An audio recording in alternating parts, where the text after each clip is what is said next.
तो DDU Gorakhpur university का 27 फरवरी यानी कल आपका पर्यावरण शिक्षा का एग्ज़ाम है, जो आपका पेपर कोड 105 है। तो इसमें आप लोगों को जो भी इंपॉर्टेंट क्वेश्चन है, तो इसमें 100 प्लस ही क्वेश्चन आप लोगों को कराए जाएंगे। तो वीडियो में आप लोग लास्ट तक बने रहें, और जितने भी मॉडल पेपर कराए गए हैं तो उसकी प्लेलिस्ट बना दी गई है, आप लोग जाके चैनल पे देख सकते हैं। और एग्ज़ाम देने से पहले आप लोग प्रीवियस ईयर हुआ और मॉडल पेपर हुआ उसको देख कर जाएँ, क्योंकि आपका क्वेश्चन वहीं से जो है मॉडल पेपर से भी देखने को मिलेगा। तो चलिए हम लोग पहले क्वेश्चन से शुरुआत कर लेते हैं। चैनल पे अगर आप लोग नए होंगे चैनल को सब्सक्राइब कर लीजिएगा, और वीडियो में आप लोग लास्ट तक बने रहें, पहले मत भगिए। अगर मान लीजिए कि जल्दीबाजी रहती है तो आप 2x पे करके जो है वीडियो देख सकते हैं, ठीक है। तो चलिए देख लेते हैं पहले क्वेश्चन से। जल प्रदूषण को मापने के लिए कौन सा परीक्षण किया जाता है? तो BOD टेस्ट किया जाता है, ठीक है, जो आपका फुल फॉर्म भी याद रख लीजिए, बायोकेमिकल ऑक्सीजन डिमांड, ठीक है। अगला क्वेश्चन देख लेते हैं। क्वेश्चन नंबर आपका जो 2 दिया है कि महासागरों में जल स्तर की जो वृद्धि का कारण क्या है? तो जल स्तर की वृद्धि का कारण है जो आपका ध्रुवीय प्रदेशों में बर्फ का पिघलना। भूमंडलीय तापन का जो कारण क्या है? तो भूमंडलीय तापन का जो कारण है आपका कार्बन डाइऑक्साइड में वृद्धि। अगला क्वेश्चन देख लेते हैं। क्वेश्चन नंबर आपका अगला दिया हुआ है। क्वेश्चन नंबर जुगाली करने वाले पशु किस ग्रीन हाउस गैस को उत्पन्न करते हैं? तो आपका मेथेन CH4। अगला देख लेते हैं। वायुमंडल में गैस की निश्चित प्राकृतिक मात्रा अवांछनीय परिवर्तन को क्या कहते हैं? तो वायुमंडल में गैसों की निश्चित प्राकृतिक मात्रा में अवांछनीय परिवर्तन को क्या कहते हैं? वायु प्रदूषण करते हैं। ऑप्शन नंबर अ है जो 5 का सही हो जाएगा। अगला क्वेश्चन नंबर आपका अगला दिया है कि वायु प्रदूषण का जो कारण है क्या है? तो वायु प्रदूषण का जो कारण है आपका धुआं, ठीक है। वाहनों से निकलने वाली प्रदूषित गैस कौन सी है? तो वाहनों से निकलने वाली प्रदूषित गैस आपका कार्बन मोनोऑक्साइड है। ऑप्शन नंबर जो 100 है सही हो जाएगा। 8 नंबर देख लेते हैं कि निम्नलिखित में से कौन सी गैस वायु को सबसे अधिक प्रदूषित करती है? तो कार्बन मोनोऑक्साइड। वायु प्रदूषण को कम किया जा सकता है कैसे? कि वृक्षों द्वारा, ठीक है, वृक्ष लगाकर कम किया जा सकता है। अगला क्वेश्चन देख लेते हैं। क्वेश्चन नंबर आपका उत्तराखंड में मनाया जाने वाला हरेला पर्व किससे संबंधित है? वो आपका पौधारोपण से संबंधित है। अगला देख लेते हैं। पेड़ पौधे वायु प्रदूषण को कम करते हैं क्योंकि वह अवशोषित करते हैं। क्या अवशोषित करते हैं? Oxygen, sulphur dioxide, carbon monoxide, carbon dioxide. तो इसका जो आपका करेक्ट आंसर हो जाएगा कार्बन डाइऑक्साइड अवशोषित करते हैं। गैसीय अपशिष्ट क्या है? तो घरों से निकलने वाला गंदा पानी, सब्जी व फलों के छिलके, लकड़ी व कोयले के जलने से निकलने वाला धुआं। तो यही आपका सही हो जाएगा। अगला देख लेते हैं। क्वेश्चन नंबर आपका 13 नंबर दिया है कि मोटर कार से उत्पन्न प्रदूषक जो मानसिक रोग पैदा करता है, तो अब कौन सा? पारा, कैडमियम, सीसा। तो आपका सीसा सही हो जाएगा। मिनी माता रोग किसके कारण होता है? तो मिनी माता रोग आपका पारा के कारण होता है। 14 क्वेश्चन कंप्लीट हो गया। आगे देख लेते हैं। क्वेश्चन नंबर आपका 15 दिया है कि कौन सी वायुमंडल प्रदूषक अम्लीय वर्षा का मुख्य कारण है?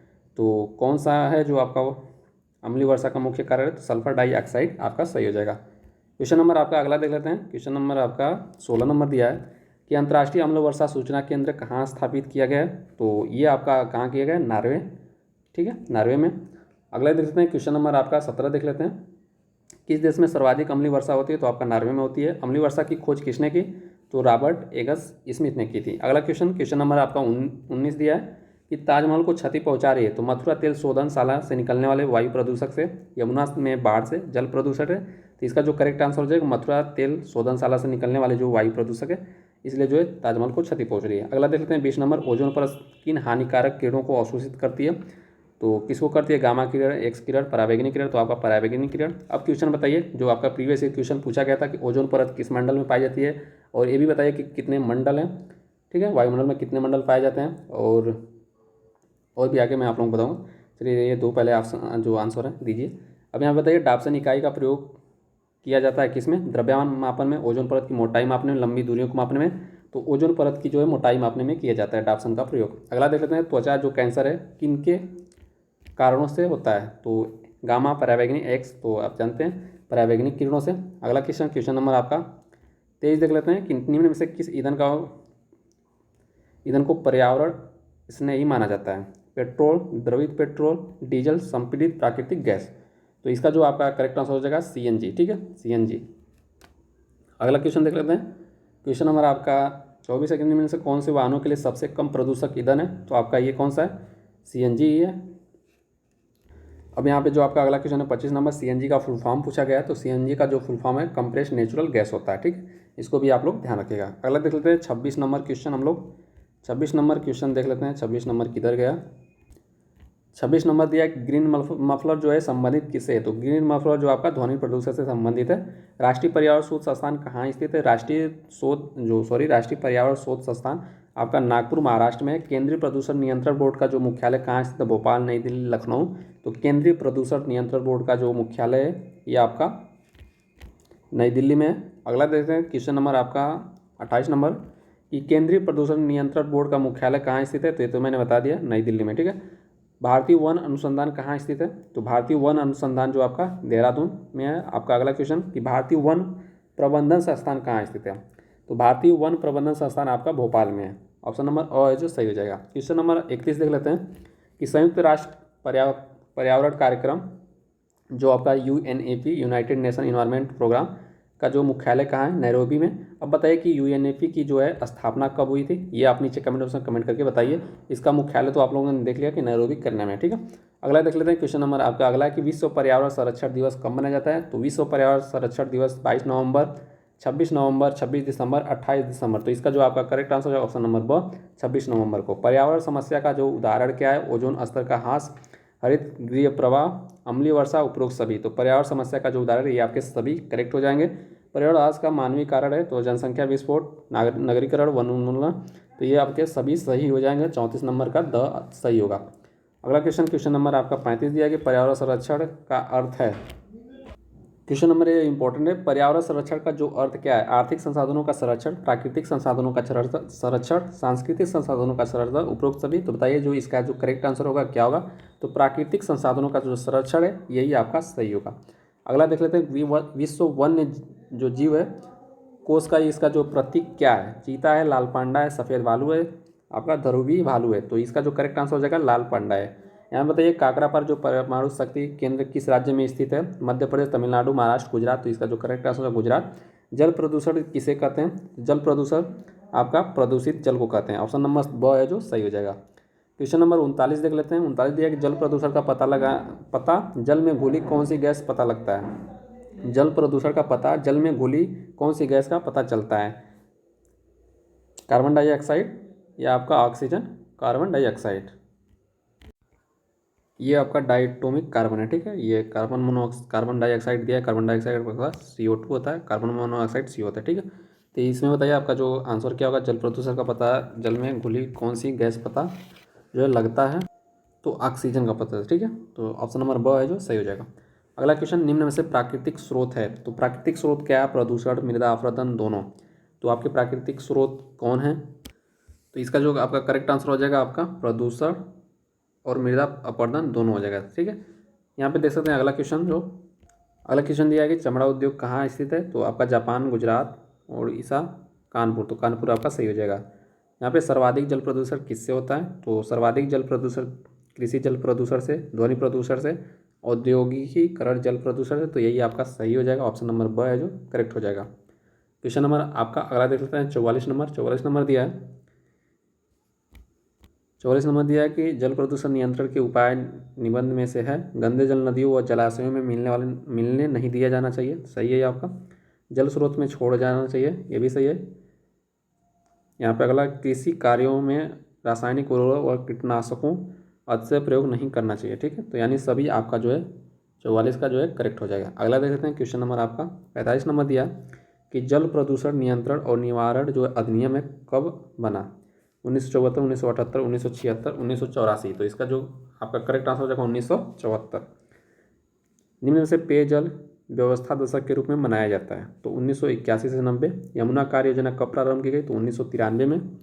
अगला देख लेते हैं क्वेश्चन नंबर आपका 48 देख लेते हैं कि गंगा नदी को क्या घोषित किया गया? तो गंगा नदी को राष्ट्रीय नदी घोषित किया। मिनीमाता बीमारी किसके कारण होती है? तो आपका पारा। अगला देख लेते हैं निम्न में से समुद्र जलीय प्रदूषण कौन सा है? तो कच्चे तेल के स्रोत के कारण विश्व भर से परमाणु कचरा, छोटे जीव उत्पन्न हो जाते हैं जो समुद्री जैव निकिता के लिए हानिकारक होते हैं। यानी सभी आपका जो है करेक्ट आंसर हो जाएगा। अगला क्वेश्चन नंबर आपका 51 देख लेते हैं कि मृदा प्रदूषण कौन सा है? तो मृदा प्रदूषण मृदा की गुणवत्ता में गिरावट। सही है। प्राकृतिक कारकों में वर्षा हुआ तापमान, ये भी आपका सही है। खनन कार्यों में, यानी सभी आपका जो है करेक्ट आंसर हो जाएगा। 52 देखेंगे मृदा प्रदूषण नियंत्रण के जो उपाय कौन से हैं? तो अवशिष्ट उनके निस्तारण को प्राथमिक दी जानी चाहिए। कृषि कार्यों में DDT, रासायनिक उर्वरकों और कीटनाशकों अनुचित प्रयोग पर रोक लगाना चाहिए। व्यर्थ पदार्थ अपशिष्ट का समुचित निस्तारण किया जाए। यानी आपका जो है सभी आपका करेक्ट आंसर हो जाएगा। अगला क्वेश्चन देख लेते हैं। क्वेश्चन नंबर आपका अगला देख लेते हैं क्वेश्चन नंबर आपका अगला देखिए, परमाणु रिएक्टर के समवर्ती क्षेत्र में रेडियो विकिरण का प्रदूषण होता है, क्या कहते हैं? तो आपका रेडियोधर्मी प्रदूषण कहा जाता है उसको, ठीक है। रेडियोधर्मी प्रदूषण से कौन कौन से रोग होते हैं? तो आपका टीबी, कैंसर, दोनों, सभी। तो रेडियोधर्मी प्रदूषण से आपके कौन से रोग होते हैं? आपके दोनों होते हैं, टीबी और कैंसर। जैव प्रदूषण में कौन सी परजीवी निवास करते हैं?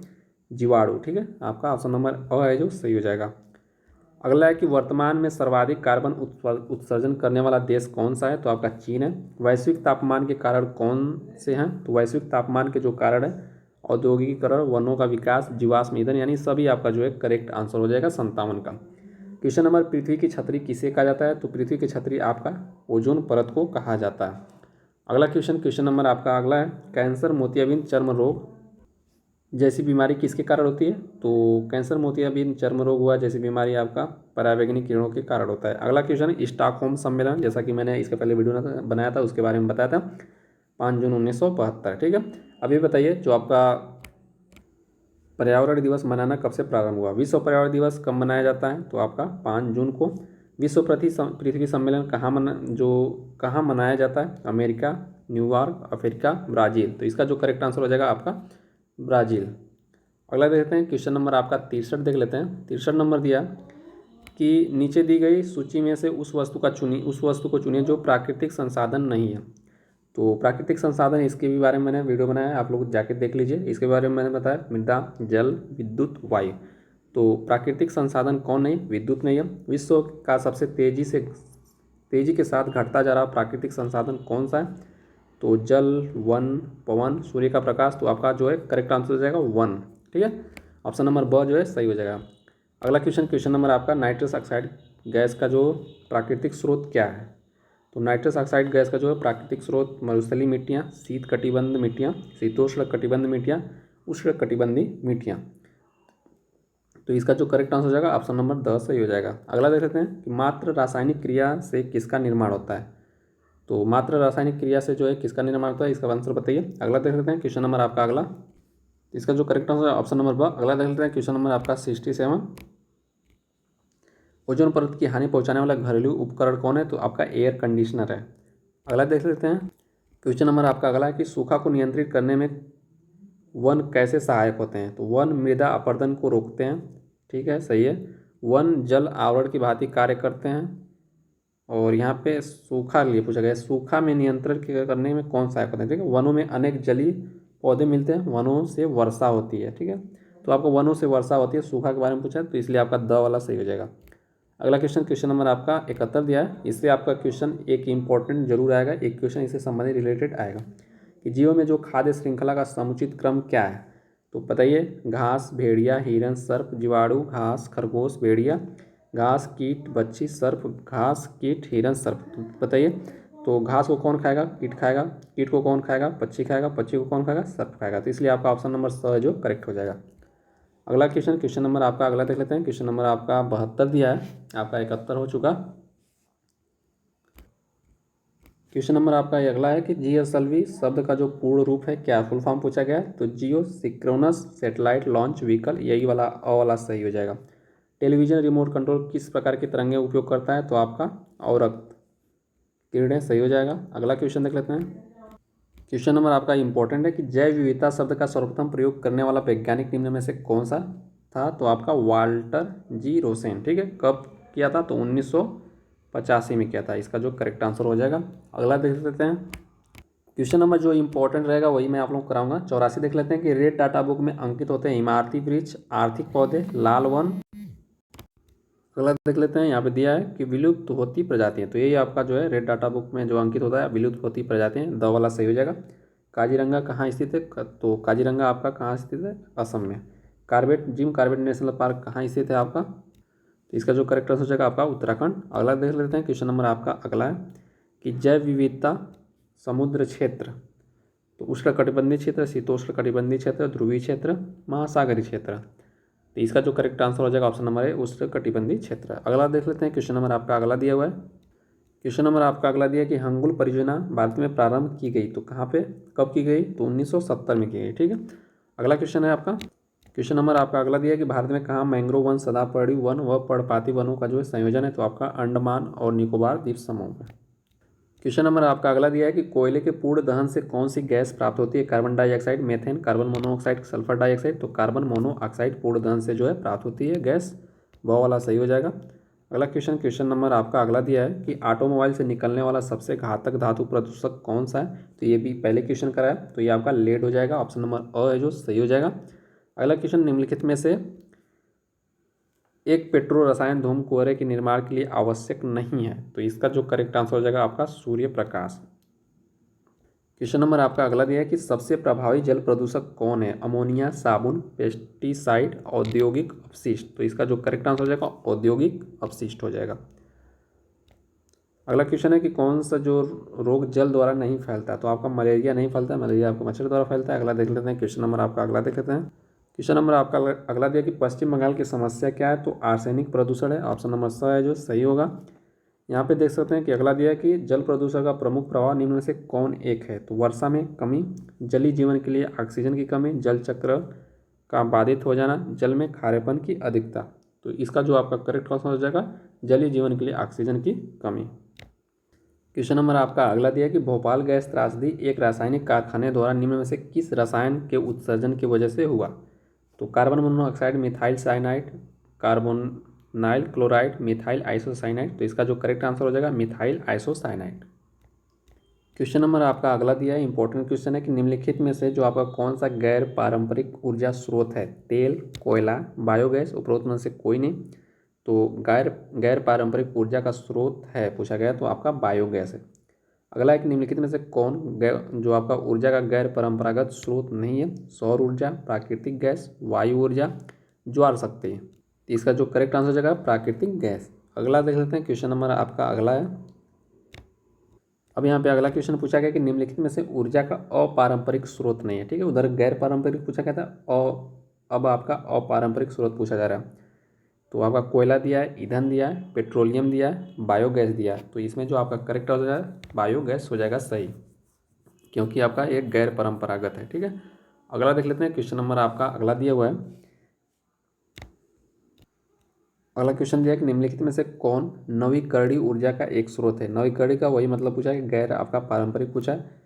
तो कोयला, पेट्रोलियम, पौधा, प्राकृतिक गैस। तो आपका पौधा है, ठीक है। नवीकरणीय ऊर्जा का स्रोत जो है पौधा है। ये सभी आपके अपारंपरिक हो जाएंगे, ठीक है। अगला देख लेते हैं, क्वेश्चन नंबर आपका 11 नंबर दिया कि निम्नलिखित में से कौन सा एक ऊर्जा का नवीकरणीय स्रोत है? तो नाभिकीय ऊर्जा, पेट्रोल, कोयला, सौर ऊर्जा।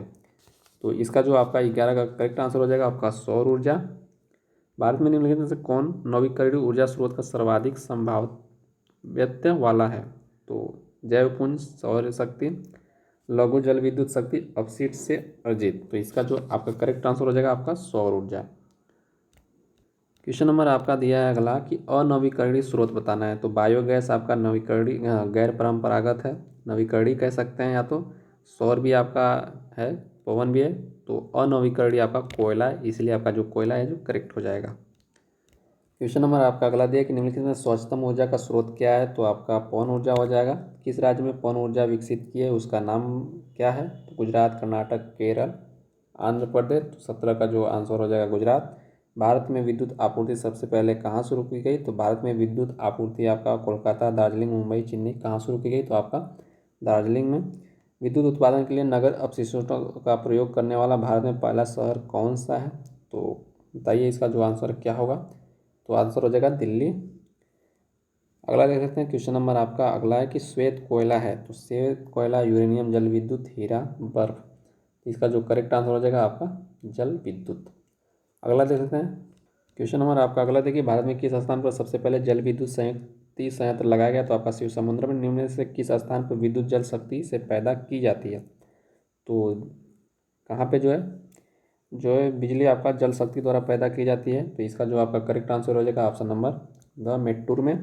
भारत में कुल विद्युत शक्ति में जल विद्युत शक्ति का योगदान लगभग कितना है? तो कितना है आपका 5वां भाग, ठीक है, 1/5 भाग है। अगला देख लेते हैं, राजस्थान में परमाणु विद्युत केंद्र कहाँ स्थित है? तो आपका रावत भाटा में। परमाणु ऊर्जा हेतु भारी जल संयंत्र अधोलिखित में किस स्थान पर नहीं है? तो कहाँ पे नहीं है पूछा है। तो इसका जो करेक्ट आंसर हो जाएगा आपका कल्पक्कम, ठीक है। परमाणु ऊर्जा हेतु भारी जल संयंत्र पूछा गया, ठीक है। अगला देख सकते हैं क्वेश्चन नंबर आपका अगला है। क्वेश्चन नंबर आपका देख सकते हैं कि अंकलेश्वर जो है जाना जाता है किसके लिए? स्वर्ण, कोयला, गैस, तेल के लिए। तो किसके लिए? तेल के लिए। भारत में तेल की पहली परिष्करण जो शाला स्थापित की गई तो आपका डिगबोई में कब? 1901 में, ठीक है। आपका 1801 है, ठीक है, 1801। अगला क्वेश्चन देख लेते हैं। क्वेश्चन नंबर यहाँ पे अगला देख सकते हैं कि निम्नलिखित में से कौन किस्म कोयले की किस्म नहीं है? तो आपका बिटुमिनस आपका कोयला है, लिग्नाइट भी है, पीट भी है, लेकिन डोलोमाइट नहीं है। उच्चतम कोटि का जो सर्वोत्तम गुणवत्ता वाला कोयला कौन होता है? तो आपका एंथ्रेसाइट होता है, यानी जिसमें जितनी कार्बन की मात्रा अधिक होगी वो कोयला उतना ही अच्छा होगा, जिसमें कार्बन की मात्रा कम होगी वो उतना कोयला खराब होगा। यहाँ पे देखते हैं कोयले को किस रूप में अधिकतम प्रतिशत कार्बन पाया जाता है? तो आपका एंथ्रेसाइट में, इसलिए आपका जो एंथ्रेसाइट कोयला है सबसे अच्छा गुणवत्ता वाला होता है। लेकिन सबसे कम पूछा था कि सबसे खराब कोयला कौन होता है? तो आपका पीट कोयला होता है, जिसमें कार्बन की मात्रा कम पाई जाती है। अब यहाँ से आपके जो क्वेश्चन है और भी इम्पोर्टेंट है कि पारिस्थितिकी तंत्र में उपस्थित जीवों की संख्या भार व ऊर्जा के आधार पर क्रमानुसार दर्शाया जाता है। जो आपका बनने वाली अतिरिक्त आकृति कौन सी होती है? त्रिभुजाकार होती है, आपकी पिरामिड होती है, स्तंभ होती है, आपका षष्ठकोण होती है। तो कैसा होता है? आपका पिरामिड पिरामिड नुमा आकार होता है, ठीक है। तो ऑप्शन नंबर ब है जो सही हो जाएगा। क्वेश्चन नंबर आपका 16 दिया है कि पारिस्थितिकी तंत्र में ऊर्जा का पिरामिड कैसा होता है? तो आपका सदैव सीधा होता है। ऑप्शन नंबर अ है जो सही हो जाएगा। समस्त शाकाहारी जीव क्या कहलाते हैं? तो समस्त जो शाकाहारी जीव हैं आपकी प्राथमिक उपभोक्ता कहलाते हैं, और उत्पादक में आपके पेड़ पौधे आ जाएंगे, और द्वितीयक उपभोक्ता में आपके जो सर्वहारी आ जाएंगे, ठीक है। अगला देख रहे हैं क्वेश्चन नंबर आपका 18 दिया कि एक घास स्थल में संख्या पिरामिड कैसा होता है? तो सीधा, उल्टा, त्रिकोणीय, स्तंभ। तो इसका जो आपका करेक्ट आंसर हो जाएगा आपका सीधा हो जाएगा, ठीक है। अगला कि जैव भार का उल्टा पिरामिड किस पारिस्थितिकी तंत्र की विशेषता है? तो आपका महासागर का। एक खाद्य श्रृंखला में पादप, हिरण, भेड़िया व शेर है, सर्वाधिक ऊर्जा किसमें होगी? इसका जो करेक्ट आंसर हो जाएगा आपका पादप हो जाएगा। जैसा कि लिंडरमान ने जो नियम दिया था कि आपका जो है 10% का, जो लिंडरमान का नियम किसने दिया? तो लिंडरमान ने दिया था, और 10% ऊर्जा आपका ट्रांसफर होती है। जैसे कि पेड़ पादप में पेड़ पौधे जाए, पेड़ पौधों को हिरन खाएगा, तो जैसे मान लीजिए कि अगर 100% उसको ऊर्जा मिल रही, 100% ऊर्जा है पादप के पास, तो हिरन खाता है तो उसको 100% का 10% आपको हिरन को ऊर्जा प्राप्त होगी। फिर हिरन को अगर भेड़िया खाता है तो उसको 10% ऊर्जा जो है 10% का 10% निकल कर आएगा, मतलब 1% उसको प्राप्त होगी। फिर भेड़ियों को जो है शेर खाएगा तो उसको 10% उसका प्राप्त होगा। तो ये लिंडरमान का नियम है जो आपके एग्जाम में पूछा जा सकता है। अगला क्वेश्चन देख लेते हैं। क्वेश्चन नंबर आपका अगला है कि पादप, हिरन, भेड़िया व शेर से निर्मित खाद्य श्रृंखला में सबसे कम ऊर्जा किसमें होगी? तो बताइए। तो सबसे कम ऊर्जा आपका किसमें होगी? शेर में होगी। तो 21 का जो करेक्ट आंसर हो जाएगा ऑप्शन नंबर अ आएगा। इसको आप लोगों को समझा होगा। अगला है कि द्वितीयक उपभोक्ता का उदाहरण कौन है? तो द्वितीयक उपभोक्ता का जो उदाहरण है आपका मेढक सही हो जाएगा। अगला क्वेश्चन नंबर आपका अगला है, ये इंपॉर्टेंट क्वेश्चन है कि प्रत्येक जो खाद्य श्रृंखला कहाँ समाप्त होती है? तो प्रत्येक खाद्य श्रृंखला आपका अपघटक पर जो है समाप्त होती है, उत्पादक से प्रारंभ होती है। क्वेश्चन नंबर आपका अगला है कि जीवों के एक समुदाय के दूसरे समुदाय द्वारा प्रतिस्थापन को क्या कहते हैं? तो आपका पारिस्थितिकी अनुक्रमण कहा जाता है। क्वेश्चन नंबर आपका अगला दिया कि पेडोलॉजी में किसका अध्ययन होता है? तो पेडोलॉजी में आपका मृदाओं का अध्ययन होता है। अगला क्वेश्चन कि विभिन्न प्रकार के जो कवक है किस श्रेणी में आते हैं? उत्पादक में आते हैं? तो नहीं। पेड़ पौधे उत्पादक में आते हैं। उपभोक्ता में आते हैं? नहीं, उपभोक्ता में नहीं आते हैं। अपघटक, अजैविक, तो आपका अपघटक में आते हैं, ठीक है। अगला देख सकते हैं। क्वेश्चन नंबर आपका अगला दिया हुआ है। क्वेश्चन नंबर दिया है कि IUCN किस क्षेत्र में संलग्न संगठन है? तो आपका किसमें है? जल संरक्षण, मृदा संरक्षण, जीव संरक्षण, खाद्यान्न संरक्षण। तो IUCN जो है ये आपका जीव संरक्षण से संबंधित है, ठीक है। जीव संरक्षण के लिए जो आपका संगठन बनाया गया। अब बात की जाए कि जो आपका रेड डाटा बुक है इसको कौन जारी करता है? तो इसको आपका IUCN ही जारी करता है।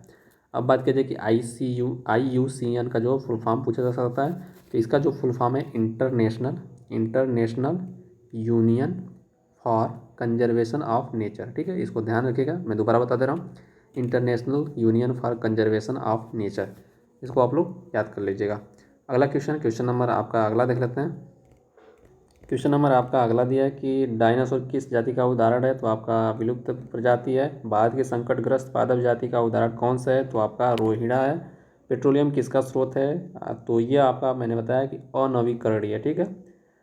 ये आपका पेट्रोलियम हुआ, डीजल हुआ, केरोसिन हुआ, ये आपका सब आपके अनवीकरणीय के उदाहरण हैं। अगला देख लेते हैं, जो आपका ग्रेन इंडियन बस्टर्ड है, ये आपका संकटग्रस्त जो जाति है। ठीक है, अगला देख लेते हैं, क्वेश्चन नंबर आपका अगला देख लेते हैं।